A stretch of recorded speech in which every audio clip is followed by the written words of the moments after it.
Hello friends and welcome back. आज की इस वीडियो में हम मोलस्का का कुछ जनरल कैरेक्टर देखेंगे। तो आइए मोलस्का का जनरल कैरेक्टर शुरू करते हैं। तो अगर सबसे पहला इसका कैरेक्टर देखें तो इसमें जो होता है वो टिश्यू ग्रेड बॉडी ऑर्गेनाइजेशन पाया जाता है।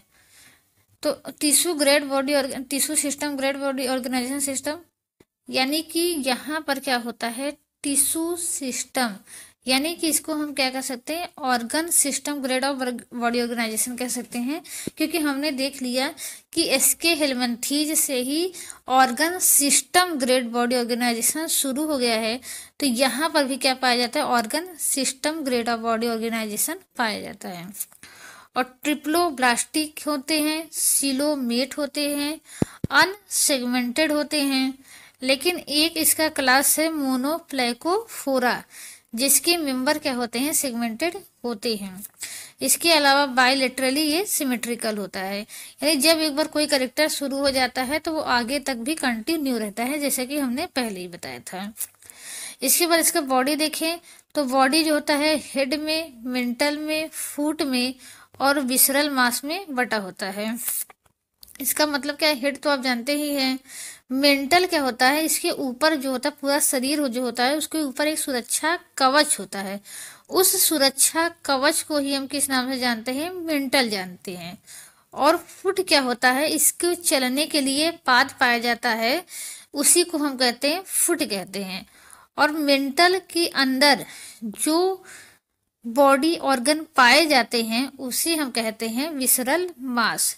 तो मेंटल होता है, मेंटल के अंदर होता है विसरल मास। हेड और फुट को अलग से क्यों लिखा गया है, क्योंकि इस मेंटल से केवल ये अपने हेड को और फुट को ही बाहर निकाल सकता है, बाकी ऑर्गन को नहीं निकाल सकता। यानी बाकी सभी इसके ऑर्गन जो होते हैं वो सुरक्षा कवच के अंदर होते हैं, बाकी अपने फुट को और हेड को बाहर निकाल सकता है।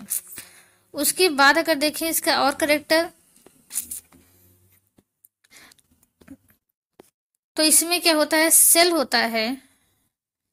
लेकिन मोस्ट इम्पोर्टेंट कैरेक्टर क्या है, मेंटल होता है। और मेंटल के ऊपर क्या होता है, सेल होता है।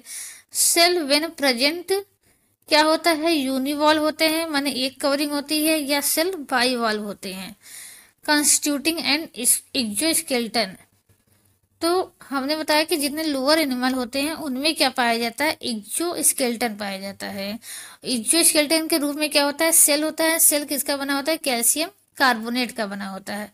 और यह यूनिवॉल्व होता है या बाइवॉल्व होता है। यूनिवॉल्व या बाइवॉल्व का मतलब क्या होता है, ये हम जो पाइला पढ़ेंगे तब वहां पर डिस्कस करेंगे, पाइला यूनिवॉल्व है कि बाइवॉल्व है। फिर उसके बाद इनका देखें कि सिलोम क्या होता है, रिड्यूस होता है और represented by pericardial cavity, gonadial cavity and kidney. तो इसका मतलब क्या है कि यहाँ पर जो सिलोम होता है, यानी बॉडी में कहीं भी खाली स्पेस नहीं होता है। खाली स्पेस के नाम पर क्या होता है, पेरिकार्डियल कैविटी होती है, गोनेडियल कैविटी होती है।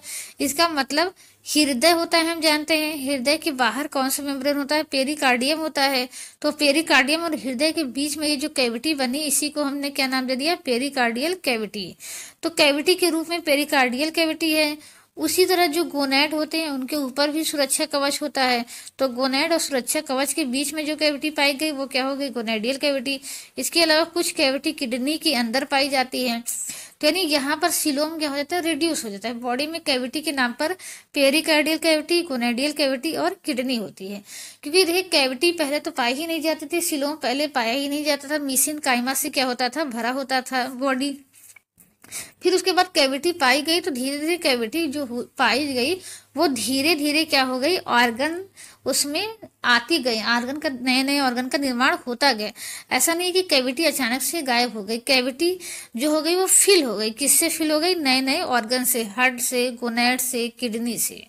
तो इसीलिए अब धीरे धीरे क्या हो गई, सिलोमिक कैविटी जो होती है वो रिड्यूस होती जाती है, लेकिन रिड्यूस होती जाती है। हमारे अंदर भी होती है, हमारे अंदर भी सिलोम में क्या है, सभी ऑर्गन्स भरे हुए हैं।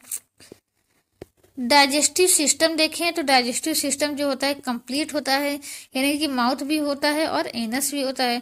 इसके अलावा डाइजेस्टिव ग्लैंड भी होते हैं हिपैटोपैनक्रियाज के रूप में। और इसमें क्या होता है, एक इम्पोर्टेंट ऑर्गन पाया जाता है जो रेड्यूला कहते हैं। रेड्यूला में तीत लगे होते हैं, तो ये भोजन को काटने और पीसने का काम करते हैं। सर्कुलेटरी सिस्टम कैसा होता है, क्लोज टाइप का होता है, बट यहाँ पर कुछ साइनसेस पाए जाते हैं। साइनसेस क्या होते हैं, जैसे कि इसके पहले की वीडियो में हमने देखा था कि कुछ कहीं कहीं पर कैविटी होती है, वो ब्लड से फिल होती है, तो उसको लेकुनी कहते हैं।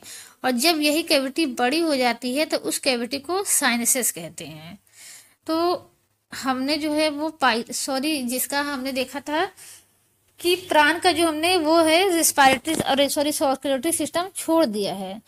तो एक बार आप खुद से पढ़ करके देखिएगा, अगर नहीं समझ में आएगा तो सर्कुलेटरी सिस्टम भी समझा देंगे, या फिर अगर कॉकरोच आपके सिलेबस में है तो कॉकरोच जब पढ़ाएंगे तो उस दौरान क्या करेंगे, सर्कुलेटरी सिस्टम समझा देंगे, तो आपको समझ में आ जाएगा कि साइनसेस क्या होता है। यदि आर्थ्रोपोडा में किसी एक का भी सर्कुलेटरी सिस्टम समझ लेंगे तो समझ में अच्छे से आ जाएगा।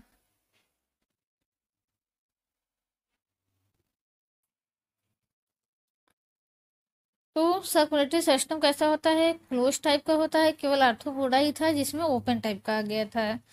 इसके पास क्या होते हैं, 2 ऑरिकल होते हैं और 1 वेंट्रिकल होता है। यानी 2 ऑरिकल होते हैं लेकिन 2 वेंट्रिकल नहीं होता। वेंट्रिकल इसके पास केवल एक ही होते हैं। और ब्लड में क्या होते हैं, हीमोसाइनिन होता है।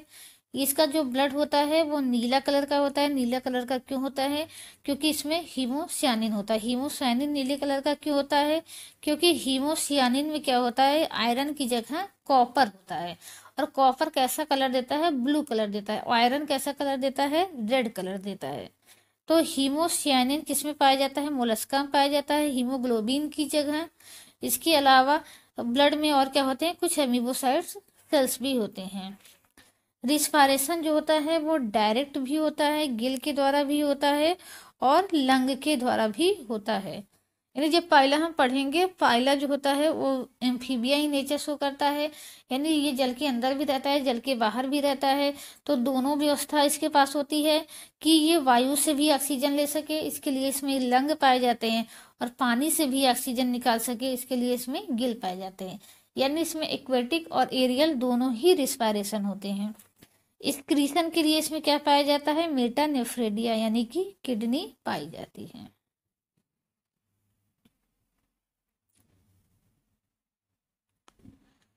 तो नर्वस सिस्टम कैसा होता है, नर्वस सिस्टम जो होता है वो पेयर्ड गैंग्लिया से बना होता है। गैंग्लिया क्या होती है, ग्रुप ऑफ न्यूरॉन्स। इसके अलावा इसमें क्या पाए जाते हैं, नर्व्स पाए जाते हैं। सेंस ऑर्गन में आइस होती है। स्टेटोसिस्ट होता है। स्टेटोसिस्ट क्या होता है, बैलेंसिंग ऑर्गन होता है। एंड रिसेप्टर होते हैं किसके लिए, टच के लिए, स्मेल के लिए और टेस्ट के लिए। ये डायोसियस भी हो सकता है और मोनोसियस भी हो सकता है, दोनों हो सकता है। इसमें 1 या 2 गोनेट्स हो सकते हैं। गोनोडक्ट तो होगा ही, opening of renal duct overall स्क्रीटर।